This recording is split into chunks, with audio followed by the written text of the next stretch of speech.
Hello everyone.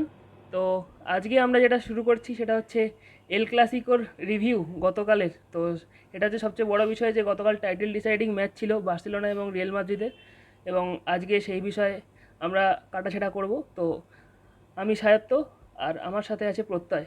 প্রত্যয়। High. তো একেবারে টু দ্য পয়েন্ট আসি যে কালকে রাতে যে স্টানিং কামব্যাক দেখতে পেয়েছি আমরা বার্সেলোনার হোমে অর্থাৎ মন্টজুইক স্টেডিয়ামে, তো সেটারই আজকে অ্যানালাইসিস এবং তার পাশাপাশি রিভিউ করব। তো এইটা নিয়ে ব্যাক টু ব্যাক এই সিজনে হান্সি ফ্লিকের আন্ডারে ফোর্থ ক্লাসিকো জিতে নিয়েছে Barca. Most probably back to back 5 Clasico জিতেছে, কিন্তু হান্সি ফ্লিকের আন্ডারে এই সিজনে 4টে ক্লাসিকো। এবং এর এই ক্লাসিকো উইনার মাধ্যমে মানে এর ফলে হচ্ছে বার্সেলোনা 7 পয়েন্টে ক্লিয়ার কি বলবো লিড দিয়ে দিল লিগ টেবিলে। আর মোস্ট প্রবলি 2 থেকে 3টে ম্যাচ বাকি আছে, তার মধ্যে যে কোনো একটা ম্যাচ জিতলেই বার্সেলোনা আর the title winners of La Liga 2024 and 25। তো আমরা সবার আগে ম্যাচেই ডাইরেক্ট ঢুকবো এবং সেইটা মানে ম্যাচের যে শুরুতে অর্থাৎ স্টার্টিং লাইন আপ নিয়ে আলোচনা করবো। তো সাহিত্য তুই শুরু কর। তো স্টার্টিং লাইন আপেই যদি আমরা দেখি ফার্স্টে, তো বার্সেলোনার স্টার্টিং লাইন আপ যেরকম ছিল সেরকমই আছে, যেহেতু আমরা দেখেছি যে লাস্ট লা লিগা ম্যাচে যে টেস্ট এগেন স্টার্ট করে, কিন্তু এখানে কিন্তু সেরকম কোনো রিস্ক আমরা বলতে পারি সেটা কিন্তু ফ্লিক নেয়নি। সেখানে সিএসনিকেই স্টার্ট করায় এবং ডিফেন্সে আমরা যথারীতি জেরার্ড মার্টিনকে স্টার্ট করতে দেখি, যেখানে আলেহান্দ্রো বালদে সেকেন্ড হাফে নামে। তো এটা একটা ব্যাপার যে স্কোয়াডে অ্যাভেলেবেল হয়ে হয়ে যায়, এবং আজকে লেভেনডস্কিকেও কিন্তু দেখা যায়নি কোনো পুরো ম্যাচ জুড়েই, কিন্তু বেঞ্চে স্টার্ট করে লেভেনডস্কি। এবং বাকি টিম মোটামুটি সেমই থাকে। ওলমো, ইয়ামাল, রাফিনিয়া এরা কিন্তু অ্যাটাকের দিকেই থাকে, এবং মেন স্ট্রাইকার হিসেবে ফেরান টোরেসকে আমরা দেখতে পাই। তার সাথে সাথে ফ্র্যাঙ্কি ডিয়ং এবং পেদ্রি মিডফিল্ড সামলানোর কাজ করে। এবং এর সাথে সাথে যদি দেখি, তো রিয়েল মাদ্রিদের যদি আমরা লাইন আপের দিকে নজর দিই, তো রিয়েল মাদ্রিদের কিন্তু পুরোপুরি ডিফেন্স খুব খারাপ অবস্থায় রয়েছে। ডিফেন্সে একদম পুরো যে মানে কি বলবো, মানে কোনো প্লেয়ারই নেই সেই হিসাবে। তো সেই সেই জন্য আমরা দেখতে যদি যাই, তো লুকাস ভাস্কেজ রাইট ব্যাকে স্টার্ট করে খুবই মানে কি বলবো, আমরা জানি লুকাস ভাস্কেসের অবস্থা কীরকম ক্লামজি, রাইট হ্যাঁ। ব্যাকে। হ্যাঁ। তো তার সঙ্গে লেফট ব্যাকে ফ্রান গার্সিয়া এবং যে সেন্টার ডিফেন্ডার খেলে তাদের মধ্যে রয়েছে হচ্ছে চুয়ামেনি স্টার্ট করে আজকে, এবং তার সাথে সাথে অ্যাসেন্সিও। তো এরপরে যদি আমরা দেখি, এমবাপেকে আমরা দেখতে পাই লোন স্ট্রাইকার হিসাবে, এবং তার সাথে সাথে ভিনিসিয়াস লেফট উইং, এবং আর্দা গুলারকে আমরা স্টার্ট করতে দেখি ম্যাচের কন্ট্রোল আনার জন্য, যেটা কিনা কোনোভাবেই ফলপ্রসূ হয়েছে বলে আমার মনে হয় না। যাই হোক, এই বিষয়ে পরে আসছি। এবং তার সাথে সাথে ভ্যালভার্দে মিডফিল্ডে এবং সেবায়োসকে খেলানো স্টার্ট করায়, এবং বেলিংহ্যামও আজকে অ্যাটাকিং মিড পজিশনে স্টার্ট করে। আর কুর্তোয়া তো যথারীতি গোলেই থাকে, তো গোলেই আছে। তো এই মোটামুটি লাইন আপ ছিল রিয়েল মাদ্রিদ এবং বার্সেলোনার। এবং ফার্স্ট হাফের কথা যদি আমরা আসি ডাইরেক্ট, তো ফার্স্ট হাফে রিয়েল মাদ্রিদ অনেক কিছুই করে। তো প্রত্যয়, তোর হ্যাঁ, কি মনে হয় অবভিয়াসলি। ফার্স্ট হাফে তো কেমন কি আমরা হয়েছে? ফার্স্ট হাফের যে অ্যাপ্রোচ সেটা নিয়ে একটু আলোচনা করি। সেটা হচ্ছে রিয়াল মাদ্রিদ ফার্স্ট মানে ম্যাচের স্টার্ট থেকে অর্থাৎ কিক অফ থেকেই খুব অ্যাগ্রেসিভ স্টার্ট করে, মানে অ্যাগ্রেসিভ প্রেস করে, এবং তার পাশাপাশি তারা হাই অফ দ্য পিচ হচ্ছে কি বলবো যে বল উইন করার চেষ্টা করে। যেখানে হচ্ছে আনসেলতি কি করে বার্সেলোনার ডিফেন্সের, অ্যাকচুয়ালি আনসেলতি ম্যাচের আগেই হচ্ছে বার্সেলোনার ডিফেন্সের যে মানে কি বলবো স্ট্রাকচার এবং তার পাশাপাশি তাদের যে ফ্রেলটিস মানে তাদের যে উইকনেস সেটা নিয়ে যথেষ্ট স্টাডি করে, এবং সেটাকে কাজে লাগানোর জন্য মানে সেটাকে ঠিকঠাক কাজে লাগাতে পেরেছে। কারণ ম্যাচের শুরুতেই যেভাবে গ্যাপগুলো রিয়াল মাদ্রিদ এক্সপ্লয়েট করতে পেরেছে, সেটা স্বভাবতই মানে কি বলবো যে ভালো করে অ্যানালাইসিস করা বা ট্যাকটিক কি বলবো যে বার্সেলোনা এই যে স্ট্রাকচারটার যেখানে গ্যাপ আছে সেটা খুঁজে বের করারই একটা রেজাল্ট। তো বার্সেলোনার ক্ষেত্রে যদি মানে বার্সেলোনার পয়েন্ট অফ ভিউ থেকে আমরা যদি দেখতে যাই, তো সেটা হচ্ছে একেবারেই মানে এই ম্যাচে শুরু হচ্ছে বার্সেলোনা একেবারে ওয়ার্স্ট পসিবল একটা স্টার্ট, মানে একটা নাইটমেয়ার স্টার্ট হয়েছে। তো সবার আগে 5 মিনিটের মাথায় কিলিয়ান এমবাপে পেনাল্টি পায়, এবং যেভাবে পেনাল্টি পায় সেটা হচ্ছে গোলকিপার সেজনি মানে কি বলবো এমবাপেকে একটা ট্যাকেল করে বসে পেনাল্টি বক্সের মধ্যে, লাস্ট ম্যান ট্যাকেল ছিল, যার জন্য হচ্ছে পেনাল্টি কনসিড করে বার্সেলোনা, এবং এমবাপে সেটা থেকে গোল দেয়। তো এটা কি পেনাল্টি ছিল নাকি যে মানে কি বলবো যে কিলিয়ান এমবাপে এটা আর্ন করেছে, তোর কি মনে হয়? অ্যাকচুয়ালি এই গোলটার ক্ষেত্রে যদি বলি, তো সবার আগে যে মিস্টেকটা হয় সেটা কিন্তু কুবার্সির মিস্টেক হয়। তো কুবার্সির মিস্টেকের কারণে বল কিন্তু এমবাপের কাছে চলে যায়, এবং সিএসনির অ্যাকচুয়ালি কিছু করার ছিল না ওই রকম টাইমে এগিয়ে আসা ছাড়া, কমিট করা ছাড়া।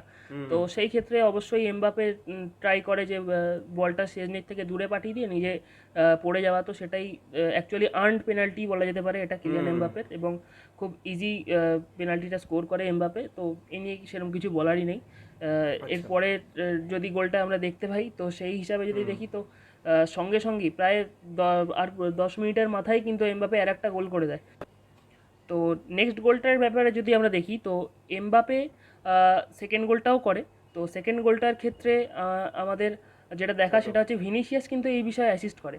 তো ভিনিসিয়াসের যে অ্যাসিস্টটা ছিল সেটা কিন্তু একটা ট্রিভেলে অ্যাসিস্ট ছিল, যেটা কিনা এমবাপে একটা খুব দারুণভাবে আবার সেই ইনবিহাইন্ড রান করে ডিফেন্সের মাঝখান দিয়ে, এবং অসাধারণভাবে একটা মানে একদম 1v1 সিচুয়েশনই বলা যেতে পারে, সেখান থেকে কিন্তু একটা দারুণ দারুণ কার্ল করে বলটা গোলে ঢুকিয়ে দেয়। তো এই বিষয় নিয়ে এমবাপের মানে যে দক্ষতা সেটা নিয়ে কিছু বলার নেই, কারণ ম্যাচের এই 15 মিনিটের মধ্যে যদি একটা টিম 2-0 গোলে এগিয়ে যায় তো সেক্ষেত্রে তাদের কনফিডেন্স চূড়ান্ত লেভেলে থাকে। তো বার্সেলোনার ক্ষেত্রে এটা অ্যাকচুয়ালি যেটা বলেছিল যে একদমই। নাইটমেয়ার অফ স্টার্টস, তো এটাই হয়েছিল এই ম্যাচে। এবং এর পরবর্তীকালে যদি আমরা কিছু কিছু ইনসিডেন্টগুলো দেখি, তার মধ্যে প্রত্যয় তোর কি মনে হয় বাকি ইনসিডেন্টগুলো কেমন হয়েছে? হ্যাঁ, আহ, হ্যাঁ, অবভিয়াসলি ভিনিসিয়াসের এখানে কিছু রোল নিয়ে বলতে হবে যে ভিনিসিয়াস ম্যাচের শুরু থেকে যেভাবে মুভমেন্ট আর পাস করছিল সেগুলো প্রচন্ড ক্রুশিয়াল ছিল। ভিনিসিয়াসকে আমরা পুরো ম্যাচে দেখতে পাচ্ছিলাম সবসময় বল পায়ে পেতে এবং তার পাশাপাশি ম্যাচে মানে কি বলবো ক্রুশিয়ালের পর ক্রুশিয়াল মোমেন্টস ক্রিয়েট করতে, মানে যে থ্রেডস এবং তার পাশাপাশি গোলের অপরচুনিটি। তো সেক্ষেত্রে ভিনিসিয়াসকে কিন্তু মানে কি বলবো যে মার্ক করতে কিন্তু বার্সেলোনা প্রথম থেকেই ব্যর্থ হচ্ছিল। আচ্ছা, নেক্সট আমরা যেটা বলি যে এই 2 গোল খাওয়ার সাথে সাথে কিন্তু হান্সি ফ্লিক কি করে না, ম্যাচের যে টেম্পো সেটা স্লো করে দেয়। কিভাবে না, পেড্রি এবং ডেজংকে দিয়ে মিডফিল্ডে যে কন্ট্রোলটা আনে, অর্থাৎ পজিশনের কন্ট্রোল আনে, যার কারণ হচ্ছে বার্সেলোনার হাতে আস্তে আস্তে ম্যাচ আসতে শুরু করে। এবং তার পাশাপাশি হচ্ছে যেটা আমরা তারপরে দেখতে পারি যে বার্সেলোনা স্লো বিল্ড আপ করে এবং তার পাশাপাশি স্লো অ্যাটাক তোলে। তো যাই হোক, এবার আমরা এরিক গার্সিয়ার গোলটা নিয়ে কথা বলি, কারণ হচ্ছে বার্সেলোনাকে আমরা অনেক দিন পর দেখলাম একটা সেট পিস থেকে ঠিকঠাক গোল দিতে, অর্থাৎ তারা যথেষ্ট কাজ করেছে সেট পিসের ওপর, যেটা হচ্ছে সেট পিসে কি বলবো যে এরিয়াল থ্রেডগুলো তারা পাবে ডিফেন্ডারদের হাইট এবং তার পাশাপাশি যে ফিজিক্যালে সেটাকে ঠিকঠাক ইউটিলাইজ করাটা মানে ওপর কাজ করেছে। তো তারই একটা রেজাল্ট হচ্ছে এরিক গার্সিয়া যে গোলটা। তো সেটা নিয়ে তুই কিছু বলবি যে ফেরান অ্যাকচুয়ালি তোরাসের হ্যাঁ কর্নার থেকে হ্যাঁ এরিক হ্যাঁ, গার্সিয়ার গোলটা। অবভিয়াসলি তো এই বিষয়টা আমরা বার্সেলোনার লাস্ট অনেকগুলো ম্যাচেই দেখেছি যে অ্যাকচুয়ালি এরিয়ালে কিন্তু অতটা ভালো বার্সেলোনা সেরকমভাবে নয়, কিন্তু তা সত্ত্বেও যে জিনিসটা ফ্লিকের ট্যাকটিক্স যদি আমরা দেখি, তো প্রত্যেকবারই কিন্তু নিয়ার পোস্টে কর্নার করছে। নিয়ার পোস্টে কর্নার একদমই। মানে কর্নার টেক করলে সেখান থেকে কেউ না কেউ এসে যদি ফ্লিক একটা হেডার দিয়ে ভেতরে বলটা পাঠাতে পারে, তাতে কিন্তু পুরোপুরি মাঝখান থেকে যে কেউ এসে আনমার্কড অবস্থায় গোল দিয়ে যেতে পারে। তো এক্ষেত্রেও তার একদম। অন্যথা হয়নি, এখানে সেম জিনিসই ঘটেছে। ওলমোর কর্নার ছিল, কর্নার থেকে ডাইরেক্ট অলমো, হ্যাঁ। ইয়ে কি যেন বলে আমাদের ফেরান ফেরান টোরেসের তোরাস। মাথায় ফ্লিক করে এবং সঙ্গে সঙ্গে এরিক গার্সিয়া একটা দুর্দান্ত স্পট জাম্পে গোলটা দিয়ে দেয়, এবং যেটা নিয়ে যেটা অ্যাকচুয়ালি কামব্যাক শুরু হয় বার্সেলোনার। তো এই গোলটা খুবই দারুণ একটা রিডেমশন গোল ছিল বার্সেলোনার প্রথম হাফের জন্য। তো একদমই তাই, এই গোলটা খুবই ইম্পর্টেন্ট গোল আমরা দেখতে পাই এরিক গার্সিয়ার কাছ থেকে। একদমই। হুম। তো এর পাশাপাশি গোলের পর বার্সেলোনা একটু মানে নিজের যে জীবন সেটা ফিরে পায়, অর্থাৎ বার্সেলোনা কিন্তু ক্রমাগত তাদের উইঙ্গারদের দিয়ে অ্যাটাক করতে থাকে এবং ডমিনেট করতে থাকে দুটো ওয়াইড প্লেতে। তো সেক্ষেত্রে তার রেজাল্ট হচ্ছে ম্যাচের হাফ টাইমের আগে দুটো উইঙ্গার মিলে কিন্তু 6টা শট করে, যার মধ্যে 3টে গোল হয়। সেইগুলো নিয়ে আমরা পরে আসছি। এর পাশাপাশি 32 মিনিটসে ল্যামিন ইয়ামালের যে ম্যাজিক গোল, মানে আউট অফ নোওয়্যার একটা গোল, যেখানে গোলকিপার থেকে শুরু করে পুরো ডিফেন্ডার ইভেন নিজের টিমমেটসরাও রেডি ছিল না এই গোলটা কি বলবো দেখার জন্য। সেখানে একটা একদম অস্বাভাবিক একদম একটা গোল সুন্দর হয়েছে। তো সেটা নিয়ে তুই বল। সারপ্রাইজিং গোল অ্যাকচুয়ালি, হ্যাঁ। তো হ্যাঁ, সারপ্রাইজিং গোলই অ্যাকচুয়ালি বলা যায়, কারণ ওই মোমেন্টে কেউই আমরা অতটা আশা করিনি যে ইয়ামাল ওই রকম জায়গা থেকে একটা শট মেরে গোল করে দেবে বা কিছু। আর সেখানেও যদি আমরা দেখি তো সেকেন্ড গোলটার ক্ষেত্রেও ফেরান টোরেসই কিন্তু অ্যাসিস্ট করে। তো এটা একটা সবচেয়ে বড় বিষয় যে একদমই। ওখান থেকে ইয়ামালের একটা মানে লিটারেলি ফার্স্ট টাইম শট, কোনো বল কন্ট্রোল করার জায়গা নেই, জাস্ট বল পায়ে কন্ট্রোলও করেনি, ডাইরেক্ট ওখান থেকে এত পারফেক্টলি একটা সেকেন্ড বারে শট রাখতে পারে একটা প্লেয়ার, সেটা কিন্তু ইয়ামাল নিজেকে দেখিয়ে দিয়ে নিজেকে প্রুভ করে, এবং প্রুভ করার সঙ্গে সঙ্গে কিন্তু সেই আইকনিক কামা কামা সেলিব্রেশন আমরা দেখতে পাই ইয়ামালের কাছ থেকে। তো একদম। একদম। এটা একটা খুব দারুণ বিষয়। ইয়ামাল গত এল ক্লাসিকোতেও হয়তো করেছিল যে এই জিনিসটা, লাস্ট এল ক্লাসিকোতে যখন আমরা বার্নাবেউতে খেলেছিলাম, তো সেইখানেও করেছিল। তো সেক্ষেত্রে এবারও কিন্তু ইয়ামাল নিজের কথা রেখেছে এবং অসাধারণভাবে এই গোলটা করে বার্সেলোনাকে সমতায় ফেরায় 32 মিনিটে। তো দারুণ দারুণ। ইয়ামালের যে গোলটা, তার পাশাপাশি আমরা দেখতে পাই যে এই গোলটা খাওয়ার সাথে সাথে অর্থাৎ কিছুক্ষণের মধ্যে রিয়াল মাদ্রিদ কিন্তু ছন্নছাড়া হয়ে যায় এবং তার একটা রেজাল্ট হচ্ছে এমবাপে আর সেবায়োসের মধ্যে একটা মিসকমিউনিকেশন হয়, যেখান থেকে পেদ্রি সম্পূর্ণভাবে একটা বল গিফট পায় এবং সেটাকে সে একেবারেই বাড়িয়ে দেয় রাফিনার কাছে, যেখান থেকে ম্যাচের 2 মিনিটের মাথায় অর্থাৎ মাত্র 100 সেকেন্ডের মধ্যেই রাফিনার আরেকটা গোল, যেটা কিনা অ্যাসিস্ট হচ্ছে পেড্রি এবং সেটার ক্রেডিট অবশ্যই রাফিনা। তো তোর কি মতামত এখানে রাফিনার গোলটা নিয়ে? এই এইখানে অ্যাকচুয়ালি পেড্রির যেমন মানে রাফিনিয়া যেমন গোলটা করেছে, পেড্রির এই অ্যাসিস্টটাই মেন আমরা ধরবো, কারণ হচ্ছে সেখান থেকে যখন এমবাপে এবং সেবায়াস যখন একে অপরকে জড়াজড়ি করে বলের জন্য এগিয়ে যায়, তো সেক্ষেত্রে ওই জিনিসটাকে এক্সপ্লয়েট করে পেড্রি যেভাবে রাফিনিয়াকে খুঁজে বার করে এবং রাফিনিয়ার যে দুর্দান্ত ফিনিশিং আমরা দেখতে পাই, সেটা নিয়ে কিছু বলারই নেই। কারণ রাফিনিয়া ওই অ্যাঙ্গেল থেকে অ্যাকচুয়ালি কুর্তোয়াকে বিট করা কিন্তু একটু টাফ। তো সেখান একদম থেকেই যদি রাফিনিয়া ওরকম একটা শট রাখে একদম পিন পয়েন্ট, তো সেক্ষেত্রে কারোর কোনো রকম গোলকিপারের কিছু করার থাকে না, এবং খুব দারুণ একটা ক্লিনিক্যাল ফিনিশিং আমরা রাফিনিয়ার কাছে দেখতে পাই। আর এই বিষয়টা নিয়ে আর কিছু বলারই নেই, কারণ একদম পেড্রি রাফিনিয়া এই জিনিসটা দারুণ একটা কি বলে সুযোগের সদ্ব্যবহার করেছে, এবং একদমই 32-এর পর 34 মিনিটেই একদম পুরো ম্যাচের মোড় ঘুরিয়ে দিয়ে 3-2 গোলে এগিয়ে যায় বার্সেলোনা। একদমই আমরা বরাবরই দেখেছি পেড্রি বল পেলে অবশ্যই রাফিনাকে খুঁজে পাবে এবং রাফিনাও সেরকম একটা কি বলবো যে ইনসিসিভ রান সেটা নিতে পারে। তো সেক্ষেত্রে সেটাই একটা এক্সিকিউশন অর্থাৎ রেজাল্ট হচ্ছে এই গোলটা। আচ্ছা নেক্সট আমরা এটা বলি, তার 2 মিনিট পরে অর্থাৎ 36 মিনিটের মাথায় চুয়ামেনি মোস্ট প্রবলি ফেরান তরেস নয় রাফিনা, ফেরান তরেসের উপর একটা ট্যাকেল করে, যেটা হচ্ছে একদম লাস্ট ম্যান ছিল ফেরান তরেস, একটা রান নিচ্ছিল বল নিয়ে, সেখানে চুয়ামেনি তাকে বাজেভাবে ট্যাকেল করে বল নিয়ে নেয়। তো সেখানে একটা রেড কার্ড ট্যাকেল, আমরা ভাবছিলাম যে রেফারি দিয়ে দেবে হয়তো রেড কার্ড, কিন্তু সেখানে কি বলবো যে ইয়েলো কার্ড দেয় চুয়ামানিকে। আর সেটা মানে ওখানে যদি রেড কার্ড হতো তো অলরেডি রিয়াল মাদ্রিদের আর মানে কি বলবো যে মানে কাম ব্যাক করার হোপ থাকতো না। আচ্ছা নেক্সট আমরা যেটা বলছি যে আরো 6 মিনিট পর অর্থাৎ 42 মিনিটের মাথায় রাফিন একটা গোল্ডেন অপরচুনিটি মিস করে, যেখানে ইয়ামাল একটা আউটসাইড কার্লার দিয়ে লেফট ফুটের আউটসাইড কার্লার দিয়ে একটা দারুণ জায়গায় বলটা রাখে, একদম গোল্ডেন অপরচুনিটি যেটা রাফিনা মিস করে। আচ্ছা নেক্সট হচ্ছে 43 মিনিটসের মাথায় এমবাপ্পে পেনাল্টির জন্য মানে কি বলবো এমবাপ্পে যে পেনাল্টি আর্ন করে সেটা রেফারি দিয়ে দেয় পেনাল্টি, কিন্তু সেটা ভার ওভারটার্ন করে দেয় এবং সেটাকে অফসাইড বানিয়ে দেয়, তাই তো? একদমই তাই, অফসাইড বানিয়ে দেয়। কিন্তু অ্যাকচুয়ালি যখন আমরা রিপ্লেটাকে দেখতে পাই তখন ভালোভাবে দেখলে মনে হয় যে এমবাপে অ্যাকচুয়ালি ডাইভ করেছিল, তো একদম অফসাইড না হলেও হয়তো এটা পেনাল্টি হতো না, কারণ এমবাপেকে কোনো টাচই করেনি ইনিগো। একদম তো সেক্ষেত্রে এটা কিন্তু এটা ভালো ডিসিশন আমরা রেফারির থেকে মানে ভারের থেকে বলতে পারি। কিন্তু একদম রেফারির যে ডিসিশন এর পরবর্তীকালে আমরা দেখেছি এই ম্যাচটাতে, সেটা নিয়ে আমরা বলছি পরে। যাই সেটাই, হোক, ম্যাচের তো বয়স যত গড়িয়েছে হ্যাঁ তত রেফারির উপর হ্যাঁ থেকে আস্তে আস্তে সবার কি বলবো বিশ্বাস উঠে গেছে। তো আমরা নেক্সট যেটা বলছি যেটা হচ্ছে নেক্সট একটা দারুণ গোল হয়, সেটা হচ্ছে 45 মিনিটসে, সেটা বার্সার ক্ষেত্রে দারুণ হলো, রিয়ালের ক্ষেত্রে একটা হন্টিং গোল। মানে হচ্ছে রাফিনা যেভাবে ভাস্কেজের পায়ের থেকে মানে একদম কি বলবো যে রিয়াল মাদ্রিদের পজিশনে থাকা বল, সেখানে ভাস্কেজ নিজের পায়ে বলটা ছিল এবং রাফিনা সেখানে চার্জ করে বলটা নিয়ে নেয় এবং একাই ফিনিশ করে। মানে ফেরান তরেস কি বলবো যে অ্যাসিস্ট দেয়, যেটা অ্যাসিস্ট ফেরান তরেস পায় কিন্তু রাফিনা গোল পায়। তো সেখানে আমরা ভাস্কেজের যেই মানে কি বলবো যে রিসেন্ট ফর্ম এবং তার পাশাপাশি এই যে ভাস্কেজের যে একটা নেগেটিভ অরা, যেটা কিনা টিমকে অনেক মানে রিসেন্ট টাইমে বিশেষ করে এই সিজনে বাজেভাবে এফেক্ট করেছে, সেটা নিয়ে তোর কি হ্যাঁ মতামত? আরে হ্যাঁ, এইটা নিয়ে তো বলারই নেই, কারণ ভাস্কেজের বিষয়ে তো শুধুমাত্র বার্সেলোনা ফ্যানরা নয়, রিয়াল মাদ্রিদ ফ্যানরা খুবই ক্ষুব্ধ। মানে ভাস্কেজকে মানে লিটারেলি একটা সেই বাদের খাতায় ফেলে রাখার মতো, এটা মানে ওই একদমই পজিশনে কোনো প্লেয়ার নেই এরকম একটা ধরে নিয়ে রিয়াল মাদ্রিদ খেলে। তো সেক্ষেত্রে এইবারও তার অন্যথা হয়নি, ভাস্কেজ নিজের স্বভাবতই একদম সেম পারফরমেন্সই দিয়েছে এবং একদমই যথেষ্ট খারাপ পারফরমেন্স দিয়েছে। তো সত্যি এবং এই তারই হচ্ছে তো রেজাল্ট হচ্ছে রাফিনিয়ার 45 মিনিটের গোলটা, যেখানে কিনা আবার আমরা দেখতে পাই ফেরান টোরেসের অ্যাসিস্ট হিসাবে দেখা হয় ওইটা। তো একদম ফেরান টোরেসের ফার্স্ট হাফেই 3টে অ্যাসিস্ট হয়ে যায়, তো এটা একটা খুব বড় সিরিয়াস। বিষয়। তো 45+8 মিনিটসে তারপরে এই গোলটা খাওয়ার মানে 45 মিনিটসের মাথায় রাফিনার থেকে গোল খাওয়ার পর 45+8 মিনিটস অর্থাৎ কিনা 53 মিনিটসের মাথায় রিয়াল মাদ্রিদ একটা গোল করে, এমবাপে একটা রান নেয় এবং ফিনিশড অসাধারণ একটা ফিনিশ করে সেজনির এগেনস্টে, কিন্তু সেটা দেখা যায় যে সেটা অফসাইড। তো সেক্ষেত্রে বার্সেলোনার যে হাইলাইন সেটার একটা কি বলবো যে রেজাল্ট, তো সেটার একটা রেজাল্টই আমরা দেখতে পাই এইটা। আচ্ছা নেক্সট আমরা সেকেন্ড হাফে কিন্তু তেমন একটা গোল দেখতে পাইনি, একটা গোলই হয়েছে, কিন্তু এখানে আমরা ট্যাকটিক্যাল কিছু অ্যাপ্রোচেস দেখতে পাই দুটো কোচের থেকে। তো সেটা নিয়ে আমরা ফার্স্ট আলোচনা করি, কারণ হচ্ছে আনচেলত্তি ম্যাচের শুরুতেই মানে সেকেন্ড হাফের শুরুতেই অর্থাৎ 46 মিনিটসের মাথায় ব্রাহিম ডিয়াজ এবং মডরিচকে মানে ম্যাচে আনে, যাতে হচ্ছে মিডফিল্ডে যে ডেড ক্রিয়েটিভিটি ছিল সেটাকে আবার জাগিয়ে তুলতে। তো ব্রাহিম এবং মডরিচকে আর্ডা গুলার এবং সেবায়োসের জায়গায় আনা হয় আনচেলত্তি দ্বারা।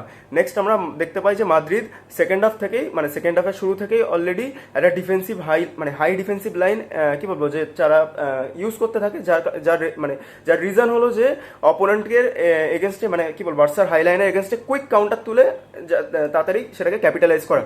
তো 52 মিনিটসের মাথায় আমরা ইয়ামালের যে গোলটা হয় সেটার অফসাইড দেখতে পাই, যেটা একটা দারুণ বার্সেলোনার থেকে একটা কি বলবো যে কাউন্টার উঠেছিল, যেটা রাফিনা অ্যাসিস্ট পেতো কিন্তু অফসাইড হয়। এবং তার পাশাপাশি 57 মিনিটসের মাথায় আমরা দেখতে পাই পাউ কুবার্সি, বার্সেলোনার স্টপার পাউ কুবার্সি, সে হচ্ছে ইনজিওর্ড হয়ে যায় এবং তার জায়গায় রিপ্লেস করে অ্যান্দ্রিয়াস ক্রিস্টেনসেন। 58 মিনিটসের মাথায় আমরা দেখতে পাই আমাদের চেনা মুখ অর্থাৎ অ্যালেক্স বালদে, তাকে ম্যাচের মধ্যে ফিরতে অর্থাৎ জেরার্ড মার্টিনকে রিপ্লেস করতে। এবং তার পাশাপাশি এই দুটো চেঞ্জ বার্সেলোনার পরবর্তীকালে যে ডিফেন্সের সলিডিটি সেটা যথেষ্ট রোল প্লে করে, সেটা আমরা পরবর্তীকালে দেখতে পাই। তো নেক্সট আমরা যেটা বলি যে ভিনিসিয়াস কিন্তু ম্যাচের অর্থাৎ সেকেন্ড হাফের শুরু থেকে এবং বিশেষ করে 50 মিনিটসের পর থেকেই কিন্তু ভিনিসিয়াস যথেষ্ট আবার সেই নিজের ফার্স্ট হাফের শুরুর যে পারফরমেন্স সেটা দিতে শুরু করে, অর্থাৎ শার্ট পাস এবং শার্ট মুভমেন্টস দেয়, যেটার কারণে হচ্ছে বারবার থ্রেটস ক্রিয়েট হয়। সেখানে এমবাপে কিছু মিসেস করা সত্ত্বেও ভিনিসিয়াসের রোল যথেষ্ট ছিল।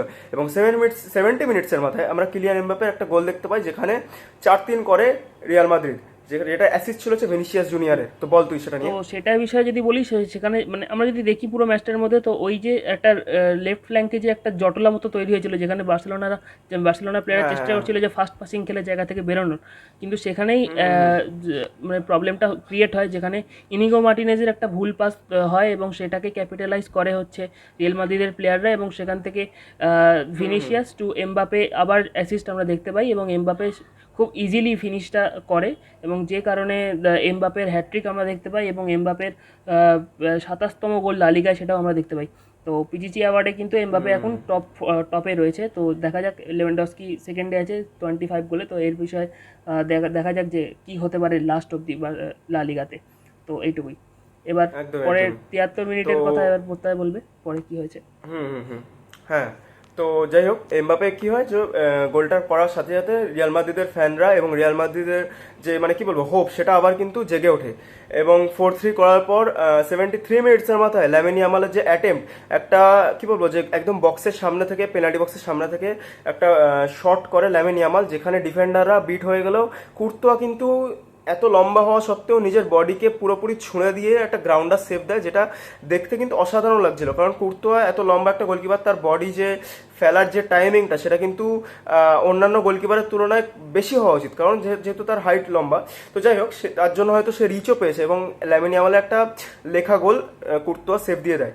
তো এর পাশাপাশি 74 মিনিটসের মাথায় আমরা দেখতে পাই রাফিনা একটা ওপেন গোল মিস করে, যেটা কিনা একদমই কি বলবো যে এক্সপেক্টেড নয়। যে কোনো একটা এক্সপেক্টেড তো দূরের কথা, মানে যে কোনো একটা বাচ্চা ছেলেও বোধহয় ফিনিশ করে দেবে সেখান থেকে, তাই না?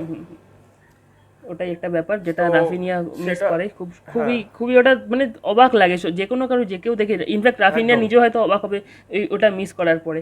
তো এটাই মোটামুটি এক্স্যাক্টলি। ম্যাচের মোটামুটি একটা জায়গায় চলে আসে মোটামুটি 74 মিনিটের মাথায়, এবং এই ক্ষেত্রে কিন্তু এইরকম একটা টাইম পিরিয়ডে কিন্তু রিয়েল মাদ্রিদ যথেষ্ট অ্যাটাক করেছে বার্সেলোনাকে, এটা নিয়ে কিন্তু বলে লাভ নেই, যথেষ্ট ভালোভাবে অ্যাটাক করে। এবং এর পরবর্তীকালে যেটা দেখা যায় সেটা হচ্ছে ওলমোকে রিপ্লেস করে ফার্মিন লোপেজ 77 মিনিটের মাথায়, এবং তারপরে পরবর্তীকালে কিছু কিছু পরবর্তী সময় যেটা সবচেয়ে বড় একটা ম্যাচের কন্ট্রোভার্সিয়াল যে একটা হয়, জিনিস তৈরি হয়, একদম সেটা হচ্ছে চুয়ামেনির হ্যান্ডবল। তো যেটা কিনা ফেরান টোরেস ডাইরেক্ট চুয়ামেনির একটা শট মারে এবং চুয়ামেনি হাত দিয়ে ওটা আটকে দেয় একদম ওপেন গোলের সামনে।